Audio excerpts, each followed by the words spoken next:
All right, football fans, week 6 of the season is upon us, and it's happening. It's probably over in most places, but it's not over here as we talk high school football with Akeem Glaspie again, who kicks off our show.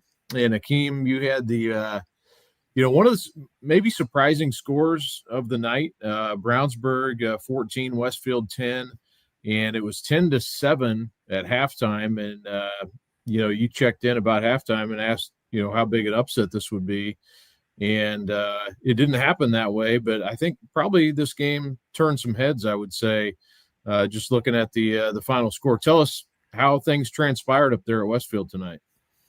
Yeah, so the final score ends up being Brownsburg 14, Westfield 10. So Westfield doesn't score after halftime. But yeah, it was a defensive battle. It was the type of game where, a 5-yard, 4-yard, 5-yard gain is that might as well be a first down, because just talking to Coach Hart after the game is like it's a chess match between these two teams. It's not checkers. So it's basically Westfield takes a 10-7 lead. They get a long touchdown pass from Cooper Melvin, 63-yard touchdown pass right up the seam. It was some play action there, and they actually, again, talking to Coach Hart in the second half, they go back to that same play, and Brownsburg picks it off. So just a really good defensive effort by Brownsburg in the second half to keep them off the scoreboard. And then Oscar Fry, he scrambles and hits Braden Sharp for a touchdown. That ends up being the winner. That was in the third quarter. And then it's basically just another fourth down stop by Brownsburg with 3 minutes and 51 seconds left. Brownsburg gets the ball and then just runs out the clock for basically the remainder of the game. So it's just a lot of defensive plays. Again, not a lot of offense. Westfield gets the long touchdown and a field goal. And then Brownsburg, they block a punt in the first quarter. They score on the first drive. So it looks like, Brownsburg's going to dominate, and then they don't score again in the first half. And then, just two very well-coached teams and two really good defenses. Yeah, and this is a Brownsburg offense, obviously, that had been, putting up points. I actually covered them last week, and it was, kind of off to the races from the beginning of that game. They beat a Fishers team that, Fishers goes out and beats Avon tonight. So, it's and also, you want to give credit to Westfield, too. This is a team that's been very good the last, really the last several years. When Jay Gilbert was there as coach, who's now at Wabash. And then when Josh Miracle takes over, has kind of kept it rolling. They were in the state finals last year, and a lot of the players who were on that team are back. They did lose a lot. They lost a really good senior class, but to give them credit, I mean, they are they are who they are for a reason. How just out of you're watching this game, covering this game, Akeem, how did Westfield kind of slow down Brownsburg's offense? Because nobody's really been able to do, even Avon, in that crazy game, it was really Avon's offense that kept them in it. But in this case, it looked like Westfield had a lot of success on defense.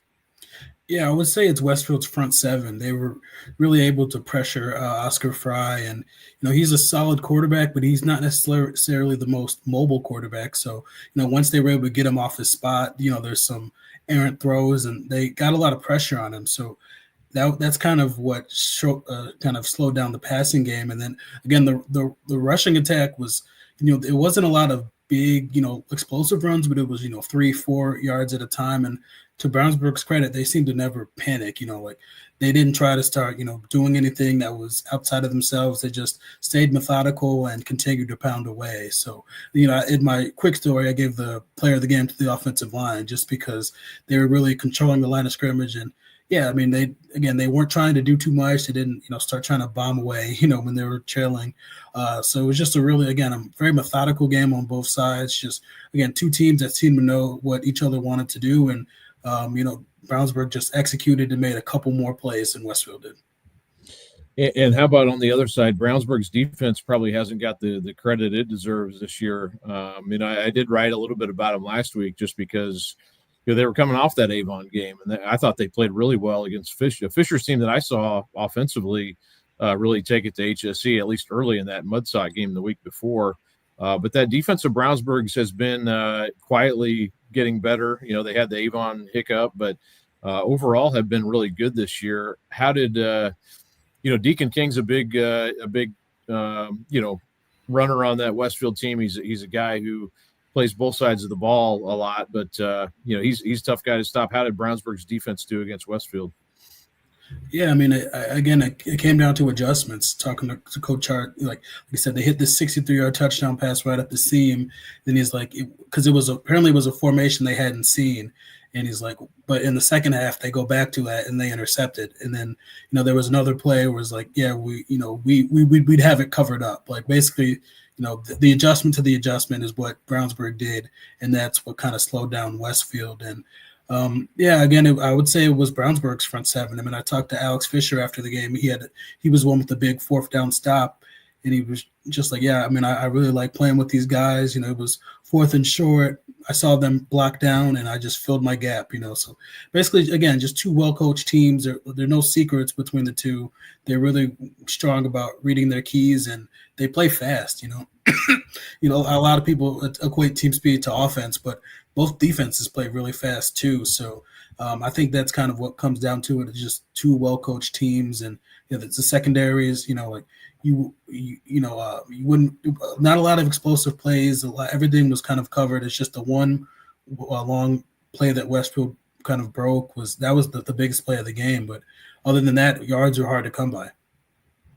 Yeah, again, Brownsburg wins it tonight, 14-10 over Westfield.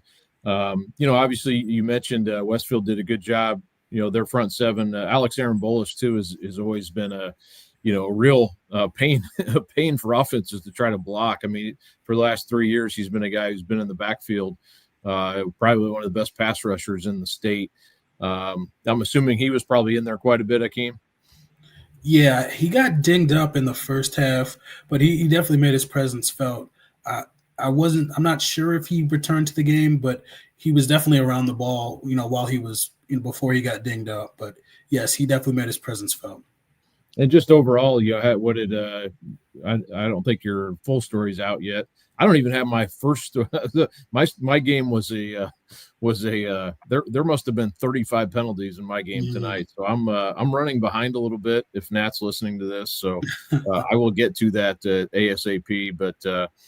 But anyway, so what did Coach Hart say about the game overall, Akeem? What was kind of your takeaways from his assessment of things?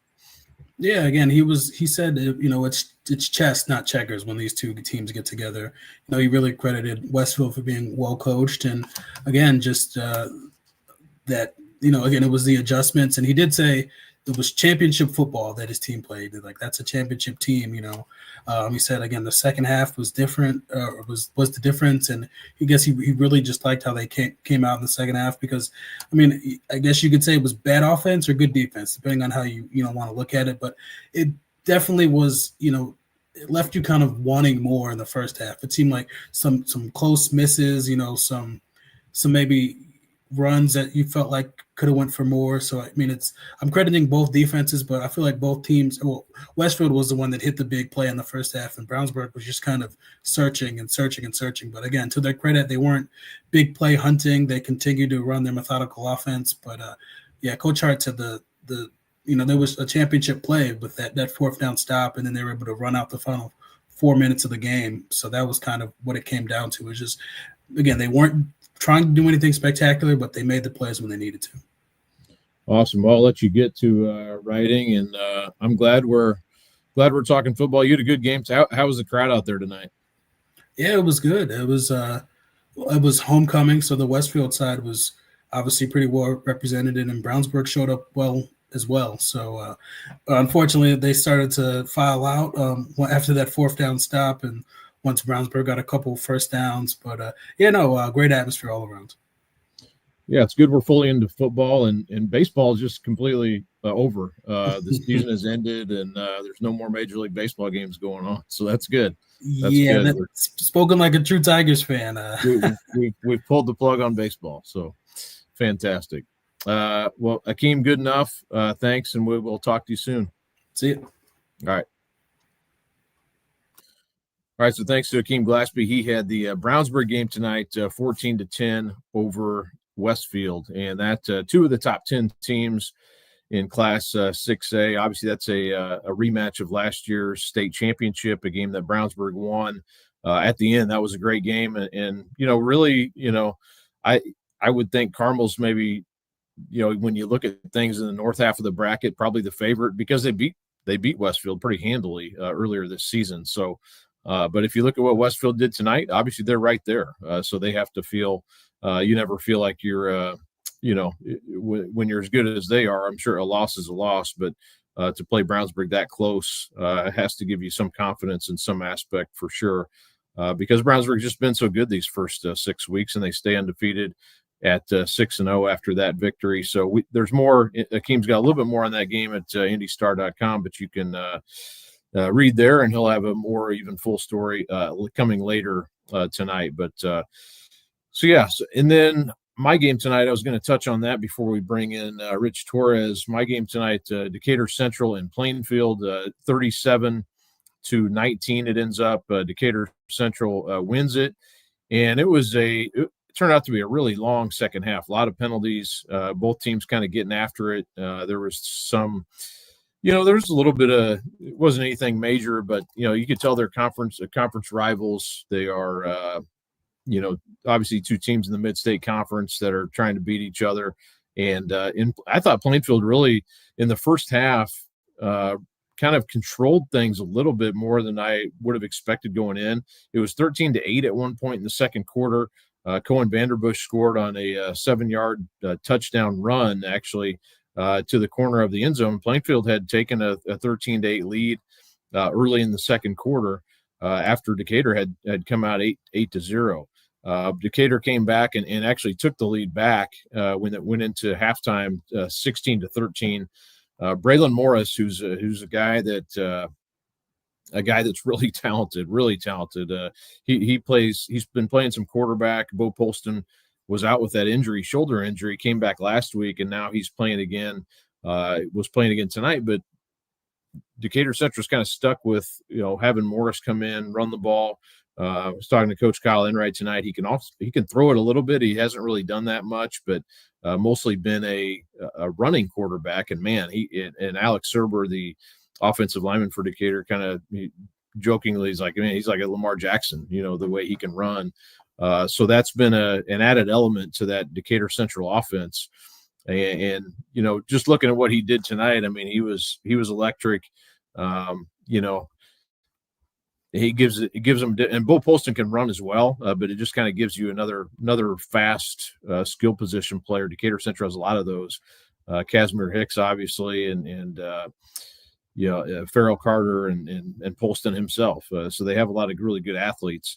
But yeah, he's just another factor there. And then the second half, Decatur Central kind of got pulled away. They made it 31-13 at one point. Carter went into the end zone, kind of fumbled it into the end zone, and Michael Campbell picked it up and scored. That made it 31-13 with about 8 minutes left, and it felt like the game was kind of over almost at that point. But Plainfield ended up getting a pick six to make it 31-19, and then Decatur came back and a really nice pass from Polston to Casimir Hicks over the top, 37 yards, made it 37-19. And Plainfield had one more drive, got down and almost scored and couldn't quite do it. That pretty much wrapped it up in the final minutes there. And Decatur was able to kneel it out and end the game. So 37-19, it wasn't a thing of beauty as far as Decatur goes. I mean, there was definitely some, penalties on both sides. I thought that, were really, Plainfield had one where it was, 3rd and 5, they get a personal foul that sets them up at 3rd and 20, and they just aren't able to overcome some of those things that they really needed to stay on schedule. And they were doing that in the first half. And I thought, they did some really nice things, both offensively and defensively against Decatur. They really are a good team. They're 5-1 now. They were undefeated coming in. Decatur now 4-2 and in first place in the Mid-State Conference now by themselves. So that's a good win. Plainfield's really, it's going to be really tough. They're in the same section with Cathedral, New Pal. But like that team, Luke Starnes, their running back, Decatur did a pretty good job of keeping him under wraps. But, Bryce Sabak had a good game for Plainfield. He's much improved as a thrower, and they're not so reliant on the run as they still like to run. The Quakers do, but they can throw it as well. And they did that quite a bit tonight. So I think some good things for them moving forward. But Decatur gets that win, like I said, 37-19. Looking at some of the other scores tonight, Fishers beats Avon 29-15. That was a Fishers team coming back from that loss to Brownsburg last week. So that's a good, good bounce back win against a really good Avon team that had been, they're 3-3 now, but had been right in those games with HSC and Brownsburg in the losses. So Fishers went ahead in that game. It was 16-0, I believe, at one point in that game, and then Avon came back, made it 16-8 at halftime, and it was but Fishers basically in control throughout that game. Gage Sturgill had 255 passing yards in that one. Jace Cameron for Avon 256. So a lot of passing in that game, but it looked like Fishers kind of won the turnover battle, and that turned out to be key. So good win for Fishers, now 4-2, and I still think they're going to be a factor as well in the north side of that bracket. When we get into the postseason. Carmel beats North Central 63-14. Big win. The Greyhounds roll. No problem there. That was a 35-point first quarter for Carmel. So it got off to a second half was a complete running clock game as Carmel rolls tonight. In that one, Center Grove beat LC 36-0. So my thoughts of potentially of a shootout in that one went unanswered because Center Grove completely dominated that game. It was 22-0 at halftime. And then they tack on 2 touchdowns in the fourth quarter to get the running clock going. So, again, Ricky Lang, a name that we talked about last week, had another big game, rushing the ball, 135 on the ground on 26 carries in that win for Center Grove. Franklin Central beat Noblesville tonight, 37-10. Nathan Sparks, 285 on the ground and 3 touchdowns for the Flashes, who are now 4-2 on the season. Noblesville falls to 1-5. Franklin Central controlled that throughout. It was 23-3 at halftime, and then tacked on a couple touchdowns in the second half, and Noblesville got their only touchdown in the fourth quarter. Roncalli beats Brebeuf tonight 44-7. Another big game for Colin Ash, had 3 running touchdowns, and that's the rematch of the Hurricane game that I covered last year. So thankfully no Hurricanes tonight, but I did give Colin the name Hurricane Ash. So very, very insightful there by me. But just he had another good game against Brebeuf. So Roncalli now 4-2, ranked number 7 in Class 4A. So that's a team I think too you want to look out for in the postseason. I know they lost to Chittard early, but I think they're going to be a handful again if those teams match up again in the section, which they probably will. Greenwood beat Perry Meridian tonight 35-20, and big game. Perry Meridian had really been putting up some points. That's a good win for Greenwood, and even to hold Perry to 20 points is a pretty good showing there. Just looking at some other scores and stats here, and we're going to talk to Rich Torres here in a little bit, as Rich, I think, has just popped in here, but just wanted to go through some other scores real quickly. Shelbyville lost to Yorktown tonight, 48-28.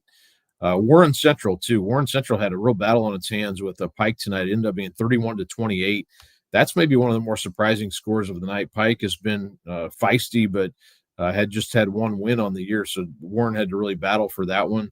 Don't have any stats on that one yet, but that was an overtime game, actually, too. Pike had come back, tied that game, put it into overtime. Pendleton Heights beat Mount Vernon 56-13. So Pendleton Heights now 5-1 on the season.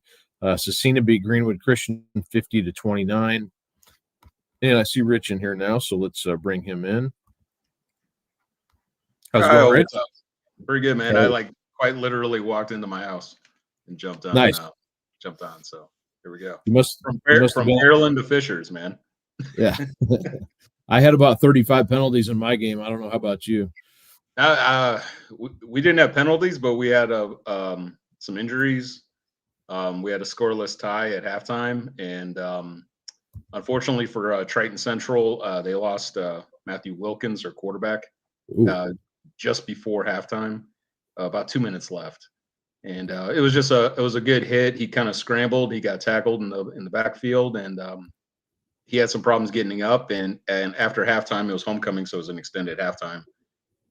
he had a sling on with his right arm, immobilized. So no further information than that. I think they're just going to take it day by day, kind of see what's going on. But it didn't sound like there was anything broken, but they don't know. He was having a pretty strong game, even though they couldn't score in the first half. Some mistakes, kind of happening for Triton Central. But it's a shame because when he went out, unfortunately, their backup quarterback was also out. So they had to go pretty far down the depth chart, and they had to turn to a sophomore. It was Dylan Showalter, who I believe Tim Abel told me he's taken like 4 snaps as a quarterback since the 4th grade. So he came in a pinch, and crazy enough, Lebanon went up 14-0, and then Triton Central tied it 14-all. And Lebanon needed a hero, and they actually got one in Tannen Mondin. 95-yard kickoff return touchdown in the 4th quarter, which basically was the game winner. But their defense actually won it at the end because Triton got deep in the red zone, and they were at 4th down, and they had a play set up at the 2-yard line, and they ended up having a bad snap and fumbled the ball away. And Jacob Jones was the one who got the fumble recovery. And, they were able to run out the clock. I think it was like it was less than 30 seconds left. I think it was something like that. And they just knelt it out and got the win. So it was it wouldn't be a game that you predicted or could probably guess would happen that way. Triton Central had a fumble on the initial kick return, which put Lebanon deep in their in the red zone, and then they weren't able to convert. And then it was kind of a battle of turnover on downs and punts in that first half. And then there was a no call safety by the Triton defense against Lebanon. They ruled it a forward pass. At least that's my opinion as far as it being a no call. But yeah, it was a weird game. And then, like I said, then the second half, it just kind of was like, oh, well, all right, Lebanon put it together. They rode Josh Parks quite a bit. He was really phenomenal between the tackles and got a lot of breakaways. I had him for 19 carries, 103 yards, and he actually generated a lot of yardage on those 2 touchdown drives they had. And then quarterback Chris Hill completed 6 of 14 for 67 yards and a touchdown to Mondin, the first one to kind of get him on the board. And then you rushed in another one. So Lebanon looked in control. Triton fought back because it was homecoming. They're at home. They were undefeated this year, and they showed their grit. They showed their unwillingness just to roll over despite injuries. And then Mondin said, well, you know what? I have one more left in me. And he took a 95-yarder back. And I think everybody was looking for a flag. I think everybody in green was kind of looking for a flag there. And unfortunately, no flag. It was a clean play for them, but fortunately for Lebanon, they pull out that win. That's 5 in a row now for them. So, yeah, I was going to say, Rich, that's a team that, it's an interesting game. It's a 4A team against a 2A team. It's a different game on the schedule than we normally see. But Lebanon's kind of been, ever since, they lost to Pendleton Heights in the opener, but have won every game since then. And, they look like a team that, even to beat Triton Central, that's 2 classes lower than them. That's a really good win to get. And the Triton Central team that normally, their scores are normally like this. They're like 17-14 or 21 for they're a good defensive team. Good. Tim Abel's team's always, good defense, run the ball, that sort of a team. So good win for Lebanon. What's your impressions of Lebanon and what they have? They're feisty. I tell you what, like you said, winning 5 in a row and just kind of bouncing off that first loss. You can tell that they just don't give up, and they kind of have more trust in each other, I think, as weeks gone on. Mondin, I talked to him a little bit after the game, and he kind of spoke on that, just how they don't want to quit. They have that no quit mentality, and they kind of took that from that week 1 loss. And you can kind of see it, and especially in a environment like you said. I mean, they were on the road against a 4th ranked team in their classification in 2A, in Triton Central. And it was kind of a weird, I didn't going in. I didn't know what to expect, because I was thinking, okay, 4A program, 2A program, kind of throw the rankings out a little bit. But I feel like they both lived up to kind of their records and their rankings. I know Lebanon, I think, was ranked 14th, I think, in 4A. I think they kind of need some consideration to move up a little bit in that ranking, just based on the defense that they had, because they were able to really kind of slow down Braden Brown a little bit initially. At least in the first half, he only had 54 yards in the first half rushing, but then he finished with 199 in the second half. But that shows Triton's willingness to turn to the running game when they couldn't really throw. But yeah, as far as Lebanon goes, I mean, Chris Hill really impressed me as a quarterback. I mean, he had a few overthrows. A couple were like real close, but and then some were off. But it was a good balance, and he is also a dual threat too, because he really runs that misdirection offense very well. And, he was able to catch Triton Central off guard quite a bit with that and get some good yardage and chunk plays between the tackles just running. And then obviously Josh Parks, man. I tell you what, it's kind of a shame he didn't get a touchdown, because he was just, every time he had the ball, I think only 2 carries were negative yards. He was always falling forward. He was kind of in that, the Edgerrin James mode of like falling forward. Always finding that extra yard. I mean, because as soon as contact was there, unless he was gang tackled, I mean, he was just rolling forward, finding that extra yardage. And when he found space, he was really shifty and quick. So I like Lebanon's running game a lot. I think the passing game can be complementary and possibly even take over when they needed to. For example, that first touchdown drive, they ran all the way down. And then they went to the passing attack in the red zone, and it worked. So, I think that's the kind of complementary that you're going to see. They may go for the big over the top. They miss that, then they're just going to pound you at the line of scrimmage and basically see if you bend or break or what to do. And Coach Yoder really, really praised the fortitude of his guys, after the game. Because, I mean, it was a game where you needed a hero, and there was probably like 5 different guys that could have been that hero, depending on how it all played out. And it ended up being Mondon for Lebanon. But it like I said, it really could have been Josh Parks, could have been Chris Hill, could have been Braden Brown, who had 2 fumbles in the game, but he still almost ran for 200 yards. I mean, and realistically, if that last play would have worked out the way I think they drafted it up, he would have ran it for a touchdown. So yeah, it would have. Who knows? It's kind of one of those what if games. Really look at. But to answer your question, though, I like Lebanon a lot. And I think Triton Central, I mean, once they get the injuries kind of situated, or hopefully some of these guys come back, I mean, they're just as good as advertised, too. Because Matthew Wilkins, before he got hurt, Matthew Wilkins had a couple of deep passes that easily could have been touchdowns, but they were just near misses by inches. So, this is a weird what-if game. Now that I think about it, I sit here. Well, that's going to be I mean, these teams don't really, now, Lebanon will play Danville, Terre Haute North, and Harrison these last 3 weeks, and then sectional 20. It looks relative. It kind of noticed this last year too.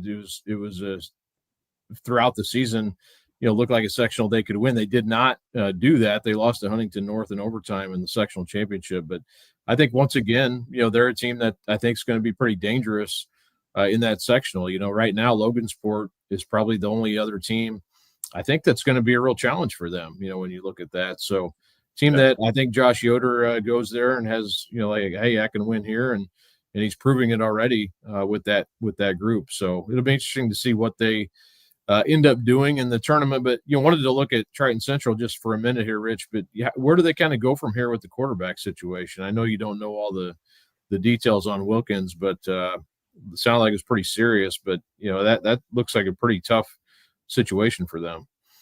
Yeah, I mean, and I thought about that too, because I mean, you take him out of the equation, and you look at that sectional. Obviously, they were very successful prior to last year. Lapel, ended up getting them. And Lapel's having a fantastic year again. I don't know, and I think that's going to be the question for them as soon as they reconvene tomorrow and kind of check the status of Wilkins, because they need their backup, and I believe their backup is Nolan Thompson.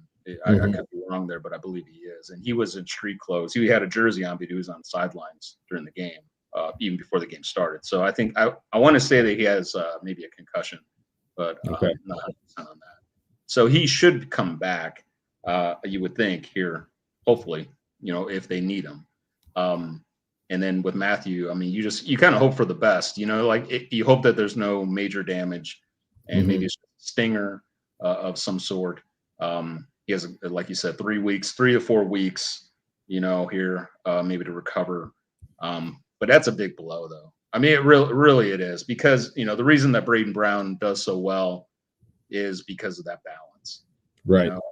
And you take Wilkins out of it, and they become very one-dimensional. And I think Lebanon kind of realized that, but Brown was able to beat him on quite a few plays, despite them trying to stop him. So yeah, I don't know. It is a shame, because they're a really good team, and you can see for their classification that they were going to more than likely challenge LaPel, I would think, in that sectional, if however the seedings play out. But but without him there, without that that junior upperclassman quarterback, yeah, they're going to have to dig deep, and maybe the draw kind of helps him in sectional, and he still has enough time to kind of recover if it's nothing too serious, but it changes things. It definitely does.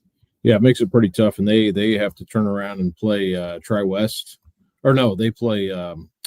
I'm sorry, they play Indian Creek next week. Indian Creek they already had beaten Tri-West, so they're kind of in the driver's seat in that conference race. But Indian Creek will have a chance to play them next week. They'll be coming off that loss to Tri-West tonight, which sounded like a really good game as well. They lost 31-24 to Tri-West. That's a cool conference there. That's a lot of competition in that conference. So the Hoosier Legends, right? Yeah. Yeah. So yeah. It is a pretty cool conference where, really, when you look at it, it's competitive, unbelievably competitive. How did Beach Grove do tonight? Did they? Beach Grove, they beat Edgewood 12-0 in a non-conference game. So, but Monrovia, you got Monrovia in that conference, who they always can run the ball really well. And then you add Shelbyville comes in next year, and that'll add another element to that. So you got some teams coming in there that I think are all going to be pretty even, pretty competitive, and it's just a cool little conference. I think it's a lot for football. I think it's great, and I think Speedway will get better. The pretty young team this year. They've been good the last few years. So, but anyway, Rich, thanks for hopping on. Appreciate you doing this as always, and I'll let you get back to work. I appreciate it, Kyle. Good to see you. All right, man. We'll see you. Well, thanks to Rich Torres for joining me here. Wanted to go through some games that I may not have gone over yet. Cathedral beat Trotwood out of Ohio tonight, 30-28. That's a team that actually Center Grove had played last week. So there is some comparison you can make, I guess, between the two teams. Center Grove won that game when they played by 11. So this was a little bit maybe more high scoring than we anticipated, but I was looking, 36 of these points in that game were scored in the fourth quarter. So it was kind of it wasn't a shootout. It was a game Cathedral actually led 25-6 early in the fourth quarter. So it goes from 25-6 to 32-28. So kind of a wild finish there. And actually, Trotwood Madison had taken the lead in that game, 28-25 in the fourth quarter on an interception return for a touchdown. Cameron Kors comes back down and gets an 8-yard touchdown pass to Adam Ayers for the win. Basically, with 16 seconds left in that game. So wild one tonight at UIndy. And Cathedral rolled up 493 yards of total offense in that game, pretty evenly split between the pass and the run. So wanted to touch on that game as well. Xavier Dangerfield, 177 yards on the ground and 2 touchdowns for Cathedral tonight. So Cathedral will play Center Grove next week. That'll be certainly a very interesting game that we see every year. Pretty much those teams play each other. Again, Warren Central beat Pike tonight, 31-28. That's a game that probably was a little bit surprising, as close as that was. Pike's been, like I said, they've been tough, but Warren had been playing well as also. Whiteland beat Martinsville 41-13. Lutheran beat Covenant Christian 24-7. Hamilton Heights beat Logansport 22-14. Lebanon beat Triton Central 21-14, as Rich talked about. LaPel beat Rushville 41-8. Heritage Christian over Cardinal Ritter tonight 40-14. Western Boone over Frankfort 61-0. Eastern Hancock beat Park Tudor 52-0. Addicts was leading Connorsville 30-6. That was at Connorsville tonight. That was last check in the fourth quarter. Cascade beat Crawfordsville easily 55-23. And Danville beat Cincinnati Bacon 37-13. Shortridge beat Crystal House 55-0. And I think I mentioned Chittard beat Guerin Catholic 56-14. Lawrence North over Ben Davis 48-19. Beech Grove 12-0 over Edgewood. So I think that about covers it for tonight. Yorktown beat Shelbyville 48-28. 48-28, yes. Tech beat Washington also 16-6 tonight. That game was at Tech, I believe, tonight. Switzerland County also 48-6 over Edinburgh. So that about Sheridan beat Taylor. I don't know if I mentioned that one, 22-13 also. So I got to get to work here. Again, I had a wild one. Lots of penalties in the second half. Decatur Central wins 37-19 over Plainfield tonight. Mid-state conference game. Really good game, I thought. Thought both teams showed some good things, and certainly you can see why Plainfield was 5-0 coming in. Definitely improved passing game. I thought they held up well against the run of Decatur for the most part in the first half. The second half, they kind of let the cracks started showing a little bit, and then eventually Decatur Central went over the top, got a touchdown pass to Casimir Hicks from Bo Polston to kind of put that game away. But Plainfield's going to be good. The short passing game looks better. The running game was slowed down significantly by Decatur, but they're going to be able to run it on a lot of people and have so far this season. So good game tonight. I've been updating these scores at the bottom. I have to take them off the banner there, unfortunately, when I do that, and then update them. So I got a lot of them up there at least, but not all of them. I see that Heritage Christian Ritter score that I didn't update, but I think I mentioned it. 40-14 Heritage Christian beat Ritter tonight. So one of the surprising, Zionsville beat HSC 35-29. It's a good win for Zionsville tonight. Hadn't beat HSC in a little while, so that's a good HCC win for Zionsville, certainly. So again, some of the highlights. Keem had the Brownsburg-Westfield game. We'll have a lot more at IndyStar.com. I'm going to get my stuff in here and get back to it. But appreciate you joining us as always. And you can watch this recap, of course, on the on YouTube, on our website, and we'll have a lot more coverage throughout the weekend of Week 6. Thanks for joining us here as always, and we will talk to you next time.